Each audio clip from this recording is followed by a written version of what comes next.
Kini kami mau mempersiapkan roh hati dan pikiran kami untuk diisi oleh firman-Mu yang adalah diri-Mu sendiri yang telah menjadi tulisan yang dapat membuat roh hati dan pikiran kami bertumbuh, berakar, berbuah di dalam Kristus hingga kami bisa dipakai Tuhan untuk memberitakan Yesus dan melayani Engkau. Tolonglah akal kami yang terbatas dengan Roh Kudus yang termeterai di hati kami hingga kami dapat mengerti, memahami dan melakukannya. Dalam Kristus Yesus Tuhan kami berdoa.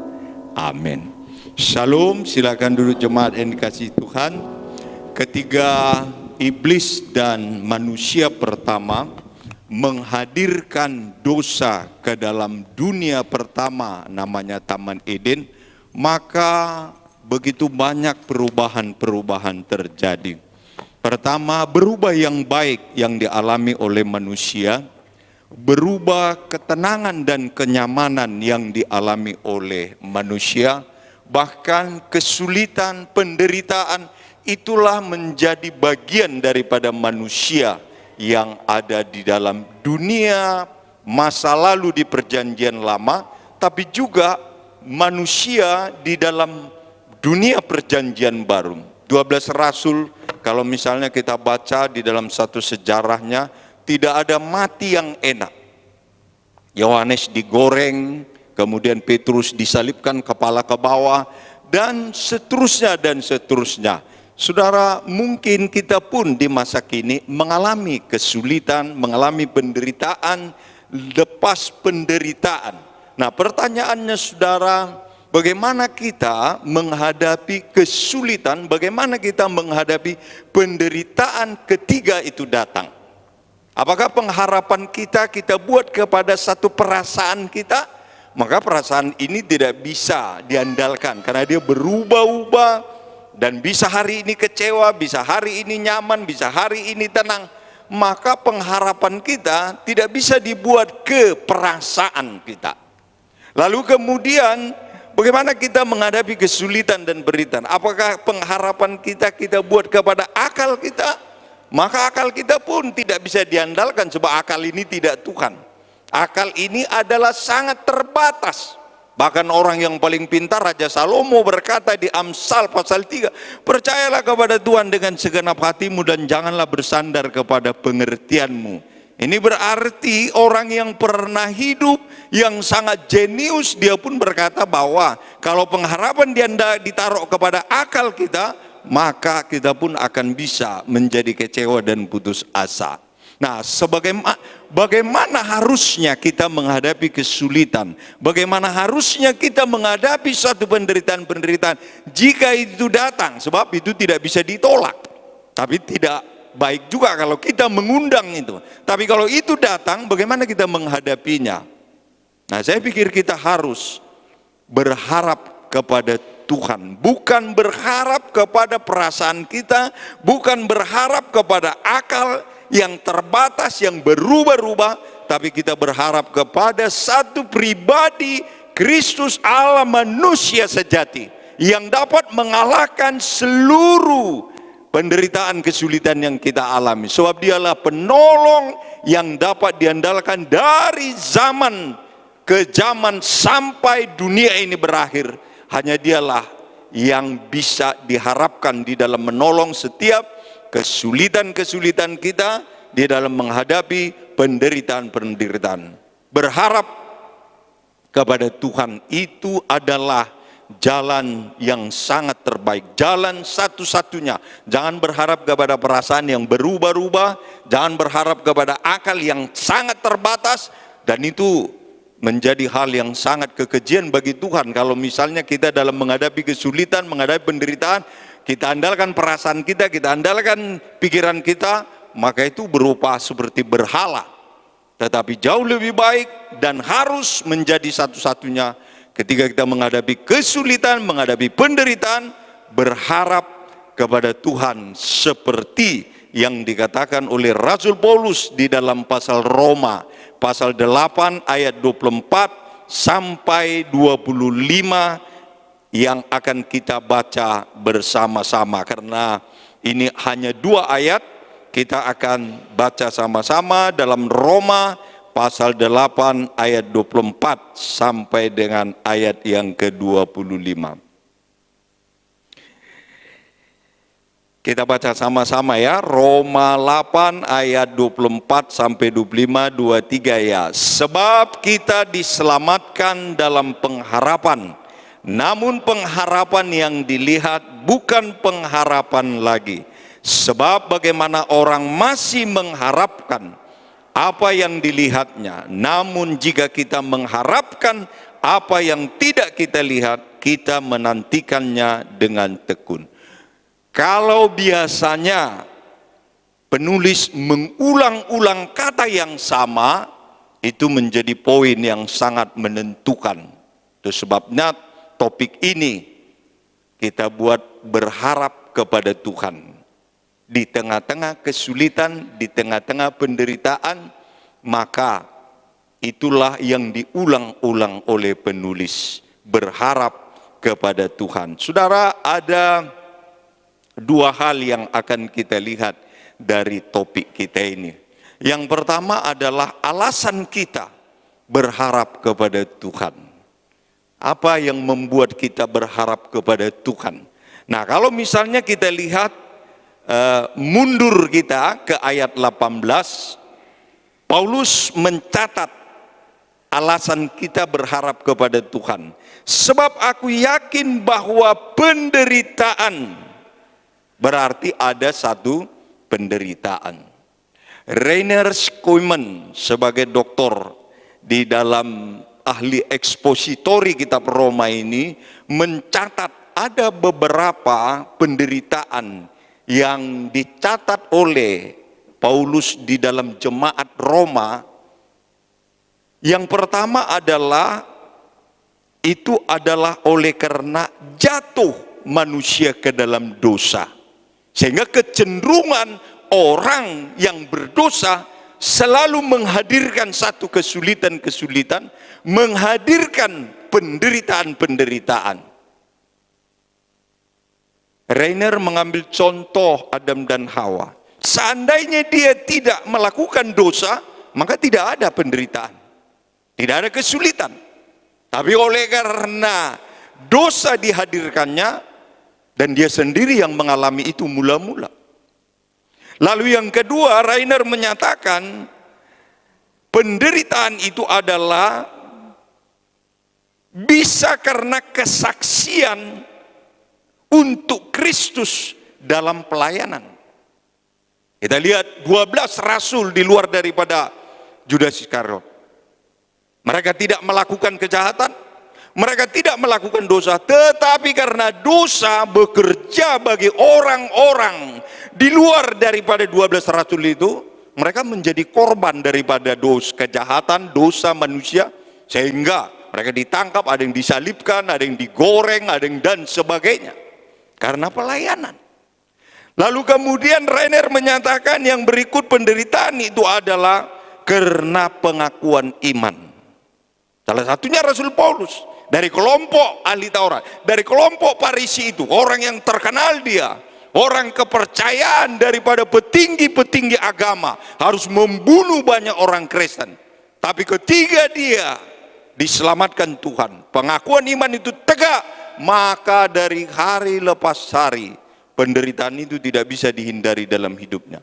Bahkan dia mencatat di dalam 2 Korintus, 3 kali dia berdoa supaya duri dalam daging diambil oleh Tuhan. Tuhan tidak angkat. Dan mati dia, duri dalam daging itu tidak diambil oleh Tuhan. Nah, itulah penderitaan yang dialami oleh jemaat dan oleh Rasul Paulus itu sendiri. Itulah sebabnya mengapa alasan kita berharap kepada Tuhan, oleh karena adanya penderitaan. Dan penderitaan itu bukan hanya dialami oleh manusia, tapi kalau misalnya kita lihat di dalam ayat 22, seluruh makhluk katanya mengalami itu. Akibat daripada dosa itu, penderitaan bukan hanya dialami oleh orang, tapi makhluk pun, bahkan Dr. Karisma Rantiga katanya, bukan hanya makhluk hewan mengalami penderitaan, tetapi bunga mawar di Taman Eden dulu tidak berduri, akibat dosa jadi berduri. Itulah hebatnya pengaruh daripada dosa di dalam mendatangkan satu penderitaan itu. Lalu kemudian yang berikut, alasan kita berharap kepada Tuhan, itu adalah jalan menuju kemuliaan dan berkat. Paulus menyatakan itu di dalam ayat yang ke-18. Sebab aku yakin bahwa penderitaan zaman sekarang ini tidak dapat dibandingkan dengan kemuliaan yang akan dinyatakan pada kita. Biasanya kalau kita bertemu dengan kesulitan, bertemu dengan penderitaan, maka yang kita pikirkan kesusahan melulu. Tetapi Paulus mencatat, katanya, di balik penderitaan itu Tuhan mau menghadirkan kemuliaan, Tuhan mau menghadirkan berkat.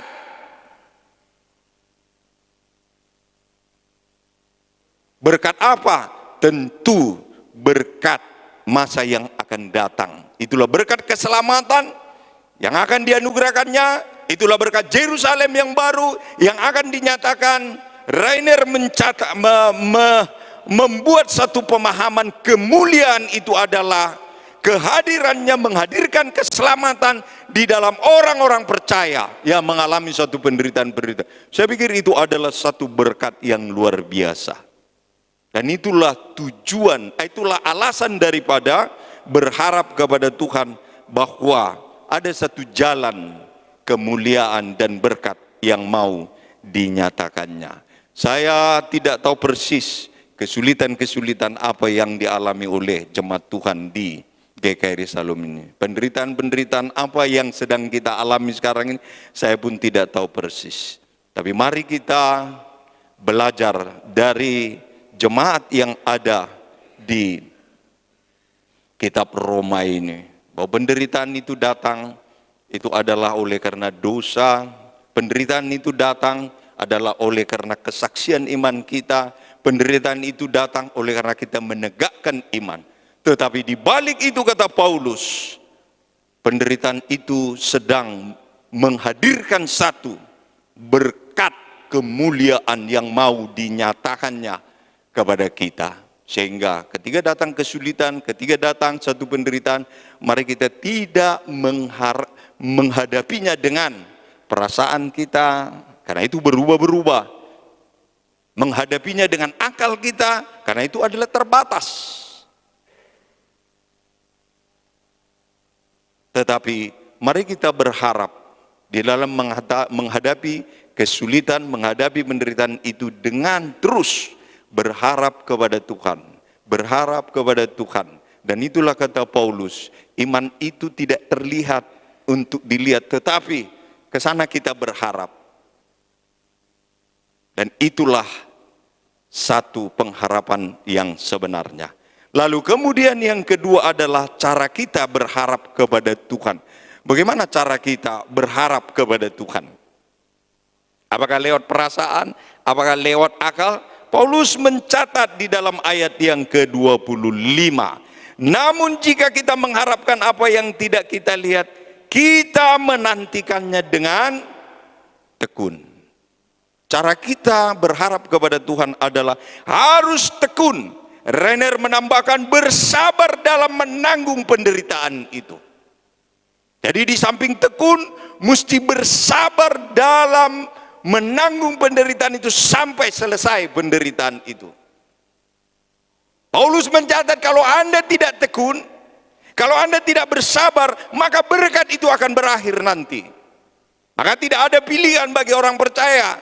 Kata Paulus, harus bertekun dan bersabar sampai kesudahan. Jangan pernah kandas di tengah jalan, jangan pernah kecewa di tengah jalan, jangan sampai merajuk di tengah jalan.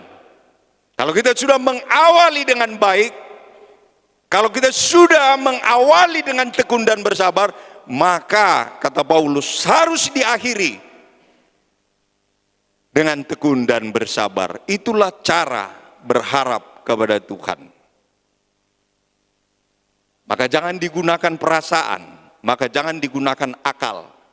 Sebab ini bukan Tuhan, sebab ini bukan Tuhan. Tuhan adalah satu pribadi yang sudah menyatakan diri di atas kayu salib, yang sudah dihadirkan di dalam hati kita ketika kita percaya kepada Yesus. Itulah yang harus kita harap dan kita andalkan di dalam hidup kita. Lalu kemudian yang kedua, cara kita berharap kepada Tuhan adalah terus kita menjalani dengan memandang kepada Yesus Kristus, sumber penolong, seperti yang dikatakan oleh Rasul Paulus di dalam ayat yang bahwa dia adalah sumber kasih karunia melalui Roh Kudus-Nya sebagai penolong yang terbukti, yang teruji. Maka di dalam menghadapi satu kesulitan, di dalam satu penderitaan, maka terus kita memandang kepada penolong yang sejati. Itulah Roh Kudus yang memampukan kita untuk memikul salib yang diizinkan oleh Tuhan, yang oleh karena dosa, yang oleh karena orang-orang yang mendatangkan kesulitan itu kepada kita. Maka taruhlah ke sana terus pandangan arah kita, itulah kepada Roh Kudus. Pertanyaannya, mengapa? Kata Paulus di dalam ayat 23, bukan hanya mereka saja tetapi kita yang telah menerima karunia sulung roh, kita juga mengeluh dalam hati kita sambil menantikan pengangkatan sebagai anak. Sebab ada masanya penderitaan itu akan selesai. Ada masanya kesulitan itu akan selesai. Ketika datang Kristus yang kedua kali, mengangkat kita dari dunia ini, melepaskan kita dari tubuh yang mengalami penderitaan itu. Maka ada masanya. Maka oleh karena itu, katanya di ayat 23, berjuanglah dengan Roh Kudus yang dapat diandalkan, yang menjadi penolong, yang terbukti dari zaman ke zaman. Jangan berjuang saudara dengan perasaan, jangan berjuang dengan akal, tapi berjuanglah kepada pribadi yang ketiga dari Allah Tritunggal, itulah Roh Kudus yang terbukti, yang dia telah termaterai di dalam hati kita sebagai penolong yang teruji dan terbukti. Nanti kita bisa terheran-heran, dia akan memberi jalan keluar yang tidak kita ketahui oleh akal kita, oleh perasaan kita. Dia nanti memberi ini, dia nanti memberi ini, dia nanti memberi ini, dia nanti memberi seperti itu. Dan yang terakhir saudara, cara kita berharap kepada Tuhan harus tekun terus di dalam berdoa. Ayat yang ke-26, demikian juga Roh membantu kita dalam kelemahan kita, sebab kita tidak tahu bagaimana sebenarnya harus berdoa, tetapi Roh sendiri menyampaikan permohonan kepada Allah dengan keluhan-keluhan yang tidak terucapkan. Cara berharap kepada Tuhan, teruslah berdoa. Sampaikanlah keluhan-keluhan, sampaikanlah kesulitan-kesulitan, sampaikanlah pergumulan-pergumulan, sampaikanlah penderitaan-penderitaan, bukan kepada perasaan, bukan kepada akal, bukan kepada orang, tapi kepada Allah melalui Roh Kudus sebagai penolong yang teruji itu. Maka kalau kita pikir-pikir, kita jadi stres, kita jadi kecewa. Ada masanya akal ini dipakai, tapi untuk tertentu. Tapi untuk tertentu akal ini tidak bisa, karena ini terbatas. Saya orang yang suka belajar.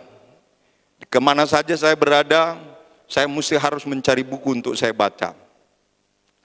Tapi dalam membangun misi Tuhan, saya harus meninggalkan akal saya ini, karena ini tidak ada artinya. Ini tidak ada apa, tidak berguna ini untuk menyelesaikan misi Tuhan di dalam GKRI Injili Misi Agape saya. Dan itu terbukti. Tapi ada masanya saya menggunakan ini, kalau saya belajar, saya harus menggunakan. Saya sedang menyusun disertasi S3, saya harus menggunakan, tidak bisa saya harus berdoa-berdoa, maka tidak selesai. Nah, tapi untuk berhubungan dengan hal-hal kerohanian, ini nggak bisa terpakai, nggak ada artinya ini.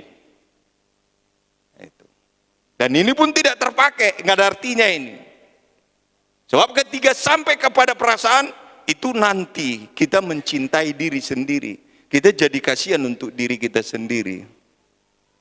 Istri saya anak dari seorang dokter spesialis obgyn, menikah dengan hamba Tuhan yang tidak apa-apanya. Jadi sering dia, ya jadi begini ya katanya. Saya bilang, jangan ikutin itu. Kalau you mengikuti perasaan itu, maka you menjadi korban terus dari santapan setan. Tapi lupakan masa lalu seperti kata Paulus. Aku melupakan apa yang ada di belakang dan berharap kepada apa yang ada di depanku. Apa itu? Itulah bertarung dengan iman kepada Yesus Kristus. Tidak bertarung dengan keperasaan, tidak bertarung dengan ini.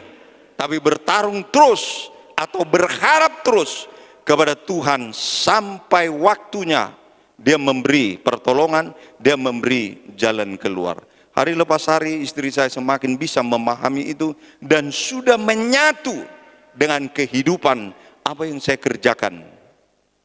Sehingga tidak lagi kalau ada kesulitan, tidak lagi menggunakan perasaan, aku dari ini, aku kok jadi begini, aku jadi begini. Tapi dia sudah enjoy, sudah happy, sudah menyatakan keberadaan itu. Oh, seperti ini rupanya panggilan itu yang harus dijalani dan diikutin. Saudara yang kekasih di dalam Tuhan, mari kita, jika ada di antara saudara yang mengalami kesulitan saat ini, yang mengalami pergumulan-pergumulan saat ini, yang mengalami penderitaan saat ini, apakah itu di bidang ekonomi, apakah itu di bidang keluarga, apakah itu di bidang pekerjaan dan sebagainya, mari taruhlah harapan itu kepada Yesus Kristus, Allah manusia sejati, penolong yang teruji dari zaman ke zaman, yang tidak pernah berubah dan yang tidak pernah mengecewakan kita, dan yang menolong tepat pada waktunya.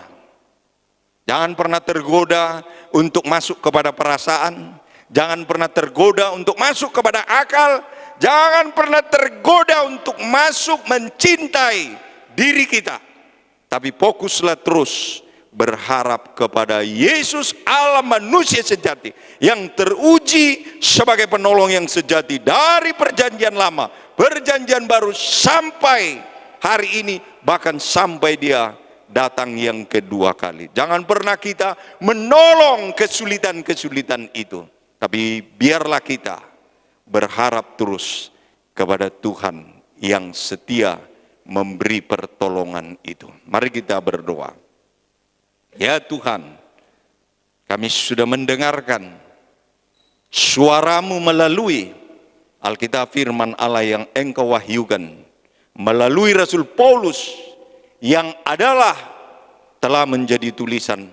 Meteraikanlah tulisan ini di dalam roh, hati dan pikiran kami, supaya dia terus berbicara di dalam roh, hati dan pikiran kami.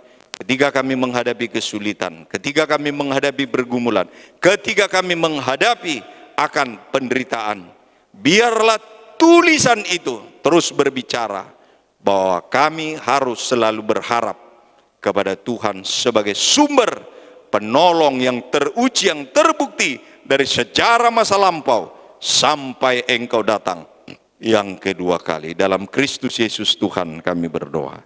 Amin.